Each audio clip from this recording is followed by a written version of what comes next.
우리 전우자로 한번 이렇게 인사해 봅시다. 당신은 별보다 더 빛날 사람입니다. 저와 여러분의 생애가 주의 은혜로 우리 별보다 더 빛날 수 있기를 축원합니다. 비행기를 모는 파일럿들은요, 비행기가 나는 이륙보다도 착륙할 때 더 많이 긴장을 하고 집중을 한다고 합니다. 날아오르는 것보다 땅에 안착시킬 때 그때 더 많은 사고가 날 수 있기 때문임을 우리는 알고 있습니다. 산을 좋아하시는 분들이 있습니다. 그 중에는 전문 산악인들이 있는데 그들도 역시 등산할 때보다는 하산할 때 더 많이 긴장한다고 합니다. 산도 그 산이 낮든 높든 등산할 때보다는 거의 80% 이상의 실적으로 인한 사고는요, 하산 시에 일어나기 때문이라고 합니다. 이것을 보면은 시작을 잘 하는 것도 중요하지만 늘 말씀드렸던 것처럼 모든 일에 끝마무리를 잘하는 것은 더더욱 중요하다는 생각을 갖습니다. 그런데 이와 같이 끝마무리가 중요한 것은 설교를 하는 목사에게도 마찬가지라는 생각을 갖습니다. 오늘로써 그동안 주일 아침마다 한 3개월 넘게 슬교생, 슬기로운 교회 생활하기라는 시리즈 제목으로 나누던 고린도전서의 말씀이 이제 마무리가 되어집니다. 고린도전서 어떤 하나님의 말씀으로 기억이 되어지는가요? 고린도 교회와 성도들, 어떤 교회와 성도들로 여러분의 머릿속에 이미지화 되셨습니까? 어떤 주일의 말씀이 가장 머릿속에 여러분들 오래 기억에 남고 있습니까? 한번 더듬어 볼까요? 고린도전서는요, 이 사도 바울이 에베소에서 고린도 교회 안에 일어나고 있는 여러 안타까운 소식들을 듣고 나서 성도들에게 보냈던 두 개의 편지가 있는데 그 중에 첫 번째 편지가 고린도전서입니다. 이 바울이 2차 선교 여행 당시에 고린도라는 지역에 처음 가서 한 1년 6개월을 머물며 열심히 전도를 했어요. 그리고 그 가운데 예수 믿는 소수의 사람들과 함께 이 교회 하나를 개척했는데 그 지역명을 따라서 역시 그 교회가 고린도 교회였었죠. 그런데 고린도 안에서 일어난 여러 가지 핍박과 어려움으로 인해서 사도 바울이 머물 수 없는 상황이 되어버렸고, 사도 바울이 다른 곳 에베소라는 가까운 도시에서 또 다른 목회를 하고 있었는데 어느 날 고린도 교회 성도들 몇 사람을 통해서 앞서 섬겼던 고린도 교회에 대한 소식이 들려오는 거예요. 그런데 좋은 소식, 부흥한다는 소식, 사랑으로 하나가 된다는 소식이 들려오면 참 좋았겠거니만 여러분, 아쉽게도 교회가 분규와 다툼에 휘말려 있다는 거예요. 성도들이 싸우기 시작하고 또 여러분 나눠지기 시작하고 어려움이 지금 찾아왔다는 것이죠. 그래서 사도 바울은 여러분들 교회 안에 있는 여러 가지 문제들을 하나님의 뜻으로 그것을 해결해 주고, 더 나아가 그 고린도 교회가 문제 많은 교회에서 하나님의 뜻을 이루는 건강하고 위대한 공동체가 되기를 꿈꾸며 사랑으로 꾹꾹 눌러 편지 한 장을 썼는데, 따라서 해봅시다. 고린도전서. 그렇게 고린도전서라는 편지가 기록된 거죠. 고린도 교회는 상당히 큰 대형 교회였었습니다. 그리고 성령의 은사와 체험이 가장 활발하게 일어났지만 하나님이 평가는 가장 미성숙한 영적 어린아이들이 가득한 그런 교회였었죠. 지도자들 중심으로 분파를 나눠서 싸우는 분파의 문제가 있었었고요. 또 우상에게 드렸던 고기를 사서 먹어도 좋으니 안 먹어도 좋으니 어떤 이러한 디아스포라 문제를 가지고서 아디아포라 문제를 가지고 다투는 어리석음이 있었었고요. 영적 은사를 가지고서 네 은사가 더 크니 신령하니 내게 더 크니 신령하니 싸우는 이런 문제가 있었었고요. 주님의 살과 피를 나누는 성만찬을 오해해서 서로 상처를 주는 안타까운 일도 벌어졌습니다. 예수님의 부활과 관련된 사건을 교회는 다니지만 믿는다고는 했지만 잘 알지 못해서 이단의 유혹에 쉽게 휘둘리기도 했고요. 하나님 앞에 늘 드리는 그 헌금 생활이라고 하면 우리의 신앙의 디딤돌이 되기 위해서 주께서 허락하신 거룩한 장치인데, 헌금 생활에 대한 오해와 곡해 때문에 오히려 걸림돌이 되어지는 안타까운 문제들이 끊임없이 고린도 교회 안에 그동안 계속해서 벌어졌던 거예요. 이처럼 여러 교회 안의 문제들에 대한 솔루션, 해결책을 여러분 건면하며 이 고린도 교회와 성도들을 향한 애틋한 말씀을 사도 바울은 끊임없이 들려주고 있습니다. 저는 이 문제 많은 고린도 교회를 떠올리며 이런 상상을 좀 한번 한 적이 있어요. 만약 정말 모두가 알아줄 만한 큰 대형 교회에 근데 여러 문제가 있는데 저를 만약 청빙을 한다면 그 교회에 가서 제가 담임 목사로 섬겨야 될 것이냐 말아야 될 것이냐. 큰 대형 교회 여러분 제가 담임 목사로 간다면 어떤 이득이 있을까요? 적어도 다른 사람들이 저를 알아주겠죠. 함부로 무시는 안 하겠죠. 그런데 여러분들 그 교회에 그렇게 갔는데 이런 여러분 어린 아이들과 같은 문제들이 끊임없이 벌어지고 싸우고 다투고 그래서 세상 사람들의 눈살을 찌푸리게 만든다면은요, 저는 그런 교회 성도들에게 오만정이 다 떨어질 것 같아요. 그래서 그런 교회에 뒤도 돌아보고 싶지 않을 것 같거든요. 근데 역시 차원이 달라요. 저 같은 사꾼 목사하고는 달리 사도 바울은 이처럼 문제가 많았던 어린아이들이 가득했었던 이 교회가 끊임없이 이런 어려움이 있었지만 멈출 수가 없었던 거예요. 눈물로 기도해주고 그 교회의 문제들이 주의 은혜 가운데 해결되기를 바라고, 그래서 그 주님의 몸된 교회가 다시 건강해지기를, 오늘 이 여전도회가 축복하신 그 찬양처럼 다시 하나님의 은혜로 부흥되기를 꿈꾸며 이 애틋한 사랑의 마음으로 편지를 쓰고 있죠. 그래서 고린도서 16장 편지를 마무리하며 마지막 이야기도 그의 애틋한 사랑을 그 고린도 교회와 성도들에게 나누고 있음을 우리는 쉽게 보게 됩니다. 그런 의미에서 함께 읽었던 본문은요, 이런 애틋한 마음으로 썼던 이 편지, 그 성도들과 교회를 향한 마지막 권면이 최종적으로 하고 싶은 말들이 이 편지 결말에 이렇게 오롯이 기록이 되어 있습니다. 자, 그렇다면 편지를 마무리하며 사도 바울을 통해서 주께서 주고자 하시는 이 따뜻한 권면은 무엇이었을까요? 저는 오늘 편지를 마무리하며 하나님께서 바울을 통하여 고린도 교회에 들려주셨던 이 마지막 권면은 오늘 이 시대를 살아가는 한국교회의 성도들, 아니 그 가운데 거창하게 한국교회라고 하지 말고 우리 총교회 성도님들과 목회자가 들어야 될 마지막 따뜻한 권면이라고 확신을 합니다. 첫 번째 권면은요, 따라 세웁시다. 남자답게 강건하라. 13절은 이렇게 시작을 합니다. 깨어 믿음에 굳게 서서 남자답게 강건하라. 자, 교회는요 깨어 있어야만 했었어요. 왜냐하면은 조금만 깨어 있지 않고 긴장해서 말과 생각을 붙들지 않으면은 자꾸 서로에게 상처를 주고 그것이 불씨가 돼서 다툼과 갈등이 일어나다 보니 늘 깨어서 말하는 걸 하나 조심해야 되고요, 생각과 판단하는 걸 조심해야 되는 이런 상황이 좀 고린도 교회의 상황이었었어요. 그래서 긴장하고 생각하며 말하고 행동하고 이단의 공격에 대항하기 위해서는 너희들이 깨어 있어야 된다는 것이죠. 그리고 선포된 복음의 말씀 위에 굳게 서야 한다고 이야기를 하지만 결국 13절에서 들려주는 첫 번째 권면은 이거예요. 남자답게 어떻게 하라고요? 강건하라. 이 말씀은 무슨 뜻인가 하면은요, 남자답게 강건하라는 것은 성숙한 사람이 되어라, 어른이 되어라는 의미예요. 성인 남자처럼 어른이 되어서 어린아이들과 같이 쉽게 삐지거나 싸우거나 토라지지 말고 상처 주지 말고 어른이 되어 교회를 안정적으로 붙들라, 그 권면을 들려주는 거예요. 자주 이야기를 했지만 아이들이 많아지면 분위기가 좋아진다는 긍정도 있지만은요, 여러분들 다툼과 갈등, 울음소리가 끊이지 않습니다. 교회도 마찬가지예요. 영적 어린아이들이 많으면은요 끊임없이 갈등과 다툼과 문제가 끊이지 않아요. 그래서 평안한 가정, 가문, 교회에 공통점이 있다면 여러분 그것을 수습할 수 있는 어르신들이 있는 거예요. 제가 담임으로서는 중부산 노회가 첫 번째 소속되어 있는 노회이지만 부교육자 20몇 년 동안 하며 서울과 인천, 경기 한 4노회에 제가 소속이 되어서 봄과 여름마다 노회를 진행하는 모습들을 늘 지켜봤었습니다. 그런데 사실 조심스럽지만 그 100여 개 교회 혹은 150개 교회가 모여 있다 보면 한 교회에도 이런저런 문제로 늘 다툼이나 갈등과 문제가 끊이지 않는데, 여러분 교회들이 다 모여 있었으면은 얼마나 많은 문제들이 있겠습니까? 그러니까 대부분 여러분 노예를 가면 마음이 힘든 거예요. 다퉜다는 이야기, 싸웠다는 이야기. 그래서 은혜로운 소식을 나눠야 될 그 노예에서 여러분들 이것이 갑자기 치리 법정회로 바뀌어서 누군가를 또 치료해야 되는 안타까운 상황들을 보는데, 그때 제가 느꼈던 게 있어요. 시끄러운 노예들의 특징이 뭐냐면 어르신들이 없는 거예요. 근데 저희 중부산 노예도 불완전한 인간들이 모여서 100교회가 있다 보면 여러 문제들이 있겠죠. 근데 그 문제들이 막 나올 때 저희 중부산 노예에는 어르신 목사님들이 계셔요.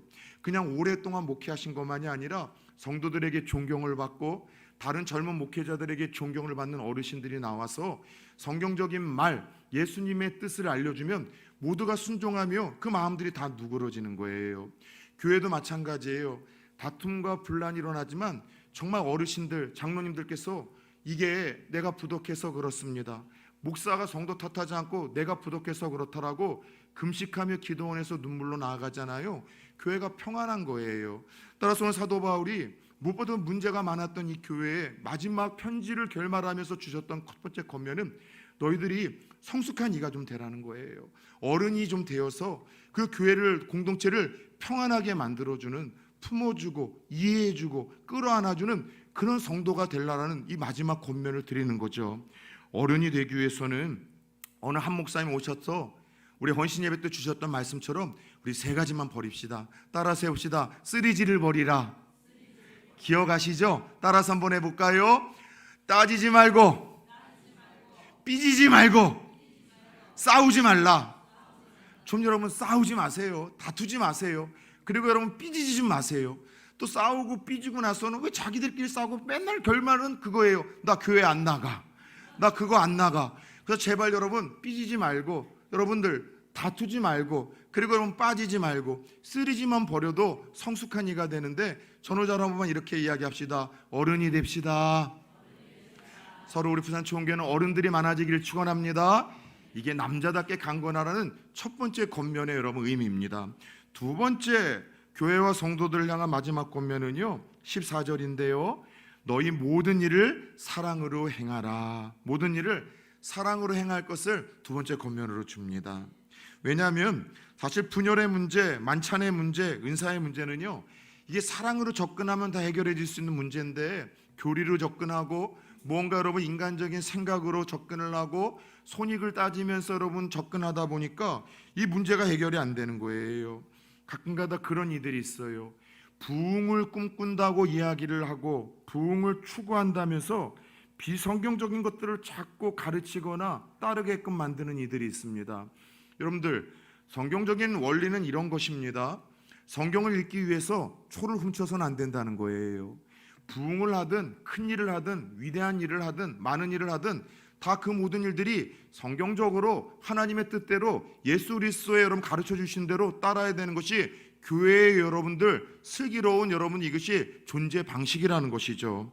마찬가지로 진리를 추구한다고 이야기를 하고 뭔가 잘하고 싶다고 이야기를 하면서 여러분 사랑을 상실해서는 안 된다는 것이죠. 왜요? 사랑이 없는 열심은요 이게 브레이크 없이 질주하는 자동차와 같아요. 사랑이 없는데 열심히 섬겨요? 언젠가는요 이 일로 인해서 문제가 생겨요. 사랑이 없는데 막 열심히 행위로서 섬기고 있습니까? 결국은 여러분 복음의 정신에서 벗어난 거기에 문제가 있어요.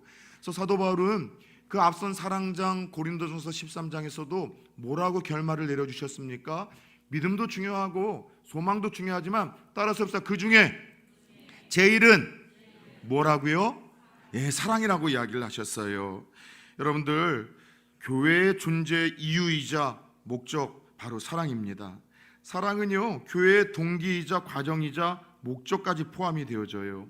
그래서 바울은 22절에서 제발 교회 부흥을 꿈꾼다고 이야기를 하고 큰 일을 하고 위대한 일을 한다라고 이야기를 하면서 교회를 잘 섬기겠다고 이야기를 하면서 더 이상 주님을 사랑한다면은 그 분란을 키우지 말라. 그래서 22절에서 주님을 사랑한다면 더 이상 다른 명분과 다른 이유로 분란 만들지 말 것을 촉구하며, 여러분 사랑 없이 행함으로 어려움과 분란을 일으키는 이들에게 심판과 저주가 있을 거라고 경고까지도 하며 편지를 마무리합니다. 기억하십시다. 하나님 우리가 교회에서 많은 일 하기를 원치 않으세요. 교회에서 큰 일 하기를 원치 않으세요. 하나님은 모든 일에 우리가 주님이 그러셨던 것처럼 사랑으로 행하기를 원하신다는 것을 잊지 않으시길 축원합니다. 모든 일을 사랑으로 하기를, 그리고 그와 같이 사랑으로 행하는 그런 봉사자 일꾼이 되기를, 그리고 그러한 교회의 성도가 되기를 꿈꾸기를 그렇게 권면하면서 지금 두 번째 지금 편지를 마무리하고 있는 거예요. 세 번째는요, 따라서 해봅시다. 일하는 사람들에게 순종하고 알아주라. 이게 이제 16절에서 18절 말씀입니다.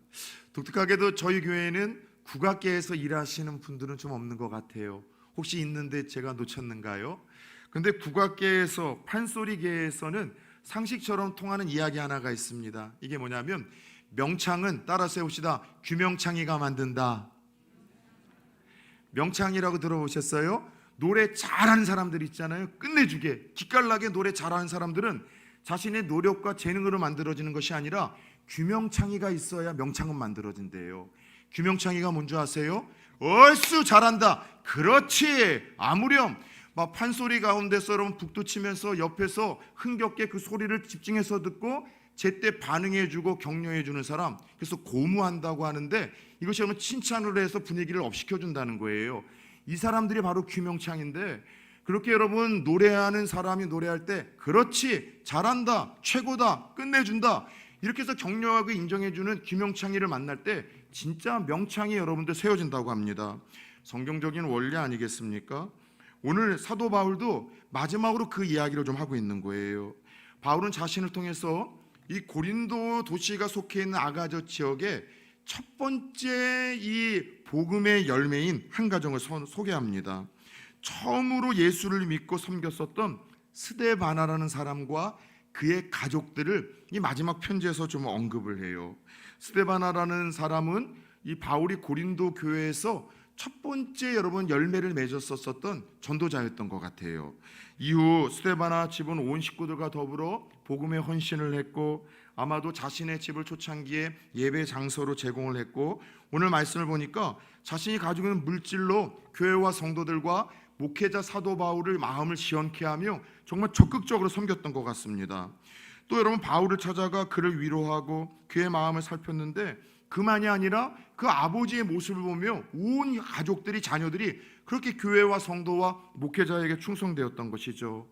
몇몇 가정과 몇몇 성도님들의 얼굴들이 떠올랐어요. 가문 대대로 교회를 위해서 충성하고 성도님들을 위해 군림하는 것이 아니라 섬기고 목회자의 마음을 늘 시원케 하는 몇몇 가문들이 떠오르며 이런 가문들을 좀 사도 바울이 소개를 하고 있구나, 하나님께서 마음에 감동을 주시는 거예요. 그래서 바울은 이와 같은 모범적인 가정들을 통해서 고린도 교회 성도들도 그 가정을 본받고 함께 건강한 공동체를 세우기를 원했던 것이죠.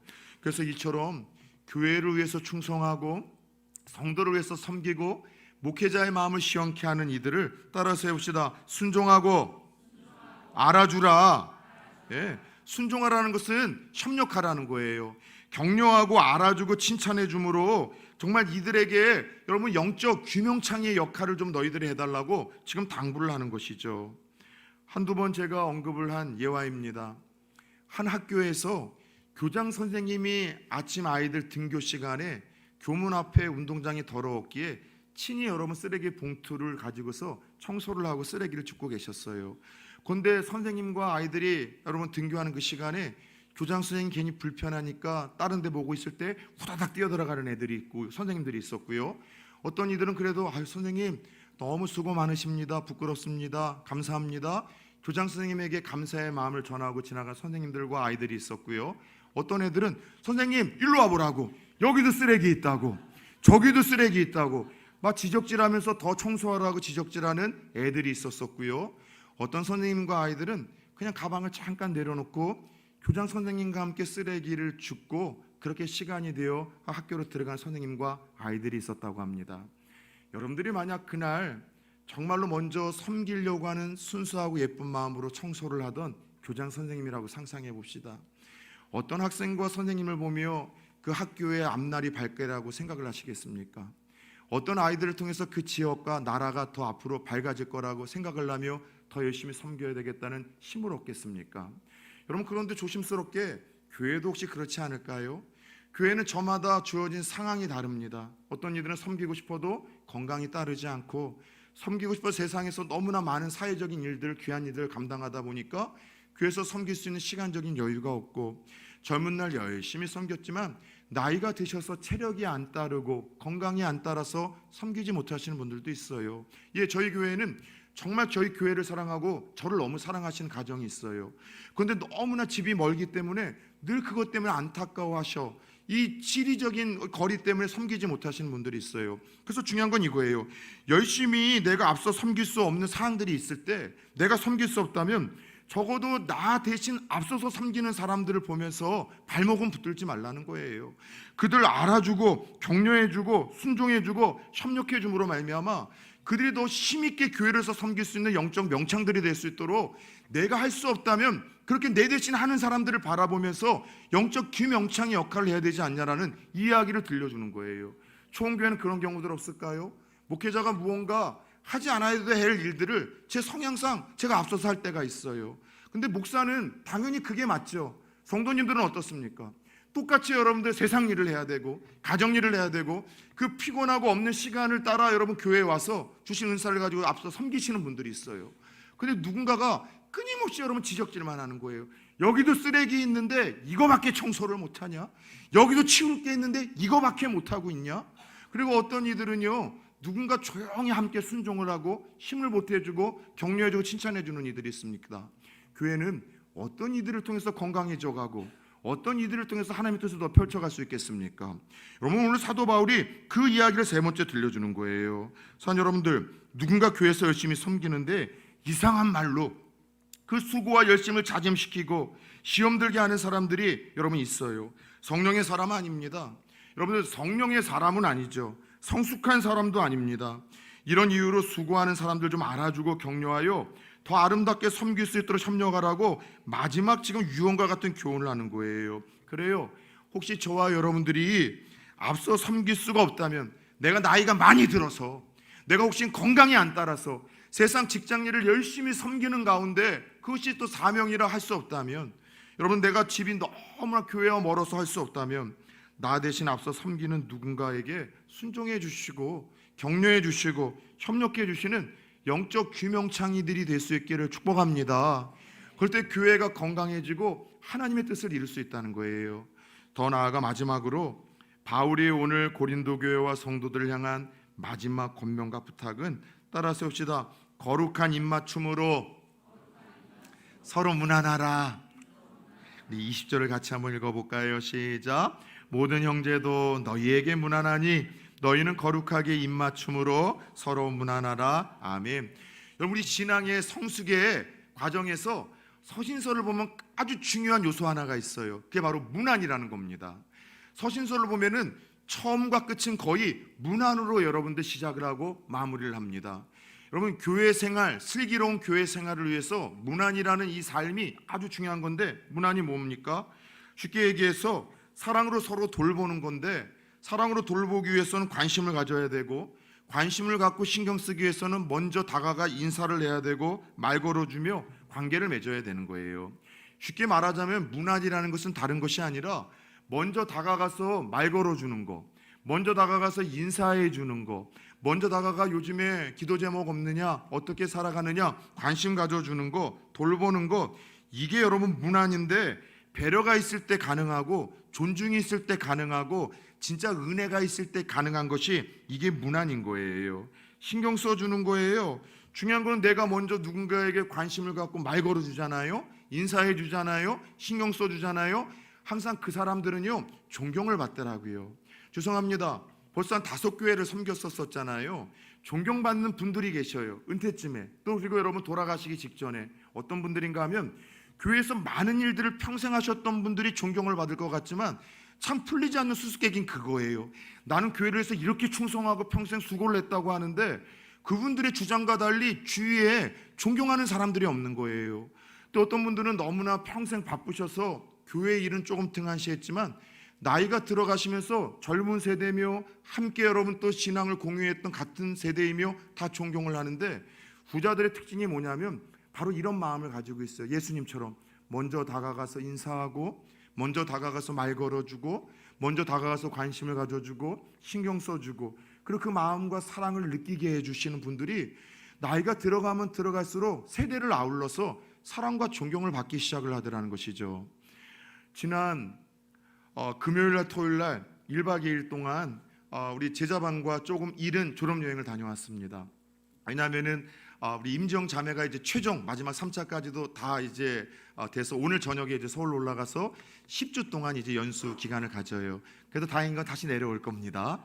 자, 그래서 우리가 1박 2일 동안 우리 9명이 같이 이제 갔는데 너무 좋은 거예요. 민박 하나 포항이 잡아서 정말 재밌는 시간들 많이 가졌는데, 어제쯤이었었습니다.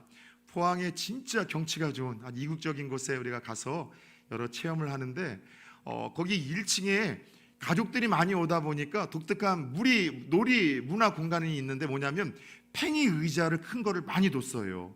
팽이 의자라는 게 뭐냐면은 이렇게 앉으면은 이렇게 균형을 못 잡고 이렇게 흔들리고 약간 도는, 그러나 이게 어떤 과학적이고 인체공학적인지 돌아서 넘어질 것 같지만 쓰러지지 않는 의자이거든요. 그래서 그걸 타는 걸 보고서 나도 타고 싶었는데 청년들은 다 타더라고요. 그래서 다행히 한 자매가 목사님도 타시죠 하면서 저를 이제 극구이지 앉히는 거예요. 그래서 목사님 재밌게 해준다고 이렇게 흔들려 주는데 저를 이제 패대기를 쳐버렸어요. 제가 보면서 어른도 타이고 아이도 타는데 한 사람도 쓰러지지 않았는데 저는 의자가 완전히 뒤집어져 가지고 나뒹굴어진 거죠. 근데 여러분 이게 창피하긴 하지만 웃기잖아요, 상황이. 그래서 제가 이렇게 누운 김에 가만히 이렇게 있었었는데 이 자매가 이제 놀란 거예요. 목사님 다쳤는 줄 알고 목사님 하면서 울부짖으면서 목사님 괜찮으시냐고. 근데 다른 게 아니라 다른 사람들이 다 저를 바라보는 거예요. 목사가 자빠졌네, 목사가 이 패대기 쳐졌네, 목사 다쳤는가 봐. 그래서 제가 조용히 하라고 아프지도 않고 다른 건 없는데 창피한 거예요.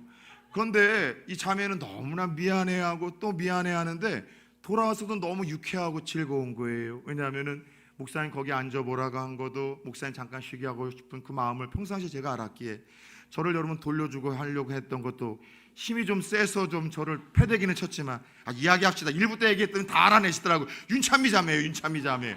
예, 패대기를 쳤죠, 저를요. 근데 그 후로 막 울부짖으며 근처에 있는 사람들은 아마 목사 하나가 죽었다고 생각할지도 모를 만큼, 근데 그 어설프고 막 당황스러운 거 표현해서 목사를 사랑하는 마음이 다 느껴졌기 때문에 참 흐뭇하고 기뻤어요. 왜냐하면 어떤 분들은 저 들으라고 한 말인지 아닌지 상당히 저를 상처 주는 말을 주고서도 제 여러분 감정에 관심조차 없는 분들이 있거든요. 목사가 상처를 받았든 안 받았든 나하고는 상관없는 것처럼 내가 중요하다고.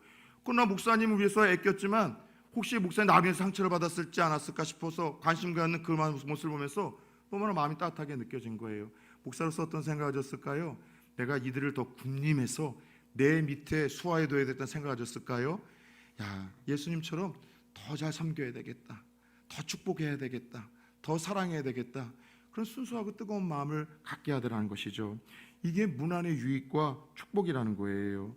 오늘도 우리 사랑하는 성도님들, 우리 사도 바울을 통해서 주께서 우리에게 주시는 권면, 얘들아 슬기로운 교회 생활, 사람들이 모여있는 불완전한 공동체는 늘 문제가 있어. 그러나 그 문제를 뛰어넘어 위대한 공동체가 되기 위해서는 이런 이들이 있어야 돼.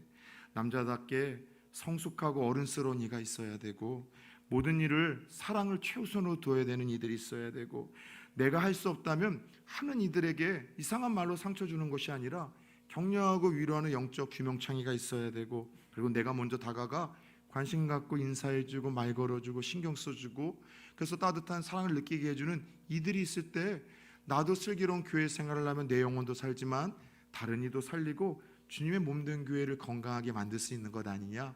오늘 주님이 그 말씀을 들려주시는 거예요. 끝으로 수도 없이 여러분들에게 이야기를 했듯이 이 말씀 하나 마치고 마무리하겠습니다.